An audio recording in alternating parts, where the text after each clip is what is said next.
Class 9th का जान पहचान वाली किताब के अंदर मैंने पिछली वीडियो में चैप्टर नंबर 16 के क्वेश्चन आंसर करवा दिए हैं। इंशाल्लाह आज की वीडियो में चैप्टर नंबर 17 की रीडिंग करेंगे और अगली वीडियो में इनके क्वेश्चन आंसर को पढ़ेंगे और आपको याद करना है। तो चलिए वीडियो को शुरू करते हैं। और वीडियो को शुरू करने से पहले अगर आप हमारे इस चैनल पर नए हैं तो इस चैनल को जरूर सब्सक्राइब कर लें, शेयर कर दें, लाइक ज़रूर करें। तो चलिए शुरू करते हैं। बिस्मिल्लाहिर्रहमानिर्रहीम। कबीर यानी कि ये जो चैप्टर नंबर 17 है, दोहे। तो दोहे किसने लिखी है? तो इनके राइटर जो है कबीर है। ठीक है, यानी कबीर के बारे में पहले पढ़ते हैं, फिर उसके बाद जो है पोएम पढ़ते हैं, इनकी लिखी हुई नज़्म। ठीक है, बिस्मिल्लाहिर्रहमानिर्रहीम। कबीर 1456 में इनकी पैदाइश हुई और 1575 में इनका वफ़ात हो गया। कबीर की पैदाइश उत्तर प्रदेश के एक छोटे से गांव मेघर में हुई। वो एक मुसलमान बुनकर के घर में पले बढ़े। पढ़ना लिखना नहीं सीख सके लेकिन बेहद समझदार आदमी थे। वो स्वामी रामानंद और सूफ़ी शेख तकी से बड़ी अक़ीदत रखते थे। कबीर इंसानियत और भलाई के शायर थे। वो सारे इंसानों को खुदा का कुंबा मानते थे। मज़हबों की एकता में यकीन रखते थे और सारी दुनिया के लिए खैर की दुआएं मांगते थे। ज़ात पात की तफरीक, गलत रस्म व रिवाज और तौहीम परस्ती के मुखालिफ थे। बेजक उनकी शायरी का मजमुआ है जिसके 3 हिस्से रमीनी, सबद और साखी नामों से मशहूर हैं। उनकी शायरी अवधी, भोजपुरी, ब्रज और खड़ी बोली से मिली जुली आम फहमी ज़बान में है। उनकी बात दिल से निकलती और दिलों पर असर करती है। उनका कलाम उर्दू और हिंदी दोनों ज़बानों में मकबूल है। उनके कई दोहे ज़रबुल मसल की हैसियत इख्तियार कर चुके हैं। कबीर ने काफ़ी लंबी उम्र पाई। आइए अब इनके दोहे पढ़ते हैं। दोहे।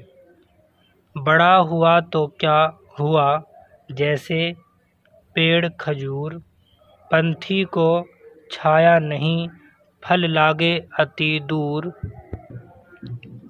माखी गुड़ में गड़ी रहे पंख रहे लपटाए, हाथी मले और सर धुने लालच बुरी बलाए।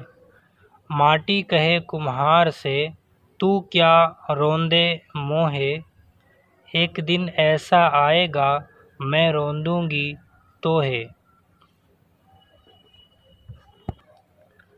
कबीर खड़ा बाजार में लिए लुकाटी हाथ, जो घर जा रे अपना चले हमारे साथ। ये मैंने आपको चैप्टर नंबर 17 की रीडिंग मैंने करवा दी है। ठीक है, चलिए अब इनके माना को पढ़ते हैं। यानी कि दोहे नंबर 1, दोहे नंबर 2 और दोहे नंबर 3 और दोहे नंबर 4, यानी कुल 4 दोहे हैं।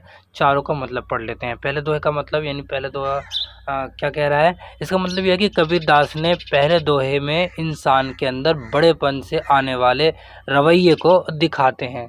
यानी कि इंसान में बड़ापन अगर गुरूर और तकब्बुर को जा पहुँचे, ठीक है, यानी गुरूर और तकब्बुर इंसान के अंदर जा पहुँचे तो उसका वो बड़ापन ऐसे ही है जैसे कि खजूर का पेड़ होता है, जिसके ना तो पत्ते किसी को साया फराहम करते हैं, यानी कि छाया नहीं आता है, बहुत ऊंचा होता है खजूर का पेड़।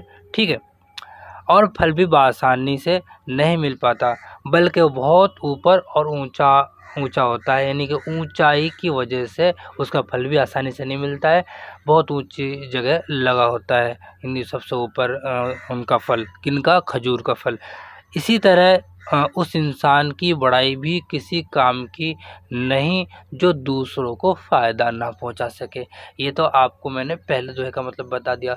आइए दूसरे दोहे का मतलब, यानी दूसरे दोहे में क्या कह रहा है शायर, इसका मतलब क्या है। इस दोहे में शायर कहता है कि मक्खी जो कि मीठे की दीवानी होती है और उसका ये दीवानापन उसको हर वक्त मीठे के इर्द गिर्द रखता है, यहाँ तक कि उसका मिठास के लालच, यानी कि उसके मिठास के लिए लालच कभी जानलेवा भी साबित होता है। मक्खी खुद को गुड़ में गाढ़ लेती है, यहाँ तक कि उसके पर भी पूरी तरह उसमें लिपट जाते हैं। जब वो खुद को उससे नहीं निकाल पाती, फिर वो खूब हाथ पांव मारती है और कहती है कि लालच बुरी बला है। शायर ने मक्खी के ज़रिए इंसानी लालच के अंजाम को पेश करने की कोशिश की है। ठीक है, आइए अब दोहे नंबर 3 पे चलते हैं। अब इसका मतलब क्या है। तो इसमें, यानी कि इस शेर में शायर ने मिट्टी और कुम्हार के ताल्लुक़ खूबसूरती से बयान किया है कि कुम्हार का काम मिट्टी को रौंदना है। यानी कुम्हार क्या करता है, मिट्टी के बर्तन बनाता है और रौंदता है, यानी कि एक चरखी से होती है, ऊपर मिट्टी रखते हैं और इस तरीके से रौंदते हैं। तो कुम्हार का क्या काम है, मिट्टी को रौंदना और उससे तरह तरह की खूबसूरत चीज़ें बनाना होता है। लेकिन यही मिट्टी उस कुम्हार को मुखातिब करके कहती है कि अभी मैं तुम्हारे हाथ में जितना, यानी कि कहती है कि मैं तुम्हारे हाथ में हूँ, जितना रोंदना चाहे रोंद लो, लेकिन जब मौत के बाद तुम मेरे सुपुर्द किए जाओगे, यानी कि कब्र के अंदर आओगे, मिट्टी के अंदर आओगे, तो फिर मैं इसी तरह तुम्हें रौंदूंगी। इस शेर में शायर ने मौत की हकीकत और मौत के बाद की इंसान की बेबसी को पेश किया है। ठीक है, चलिए दोहे नंबर 4 पे चलते हैं। इसका क्या मतलब हुआ। दोहे नंबर 4 का मतलब है, इस दोहे में कबीर दास कहता है कि मैं बाज़ार में हाथ में लाठी लिए खड़ा हूँ। जो कोई अपना घर जलाने की या ख़राब करने की चाह रखता है, वो मेरे साथ चले। ठीक है, ये मैंने चारों दोहे के मतलब बता दिए हैं। चलिए अब इनके माना को पढ़ते हैं और याद करते हैं। पंथी, पंथी का मतलब होता है मुसाफिर राही। अति मतलब होता है बहुत। माटी मतलब होता है मिट्टी। लुकाटी, लुकाटी का मतलब होता है लकड़ी या फिर लाठी। जारे, जारे का मतलब होता है जलाए। आपना, आपना का मतलब होता है अपना। आइए अब इनके जो है क्वेश्चन आंसर को पढ़ते हैं। क्वेश्चन नंबर 1 है कि पहले दोहे में कबीर ने क्या बात कही है। तो मैंने आपको पहले दोहे का मतलब बताया था। चलिए मैं आपको आंसर दिखा देता हूँ। देखो जवाब इसका है पहले दोहे का। कबीर दास ने पहले दोहे में इंसान के अंदर बड़ेपन से आने वाले रवैये को दिखाते हुए कहता है कि इंसान में बड़ापन अगर गुरूर व तकब्बुर को जा पहुँचे तो उसका वो बड़ापन ऐसे ही है जैसे कि खजूर का पेड़ होता है, जिसके ना तो पत्ते किसी को साया फराहम करते हैं और ना ही उसका फल बआसानी रसाई में होता है, बल्कि वो बहुत ऊपर ऊंचाई पे जा लगता है। इसी तरह उस इंसान की बड़ाई भी किसी काम की नहीं जो दूसरों को फ़ायदा ना पहुंचा सके। सवाल नंबर 2 है, लालच करने से मक्खी को क्या सज़ा मिली। आंसर है, यानी कि जवाब है, लालच करने से मक्खी के पर गड़ गए, अंदर जकड़े गए और वो खुद को उसकी जकड़न से आज़ाद कराने की सरतोड़ कोशिश करने लगे। अब यहाँ पर सवाल नंबर 3 है, माटी ने कुम्हार से क्या कहा।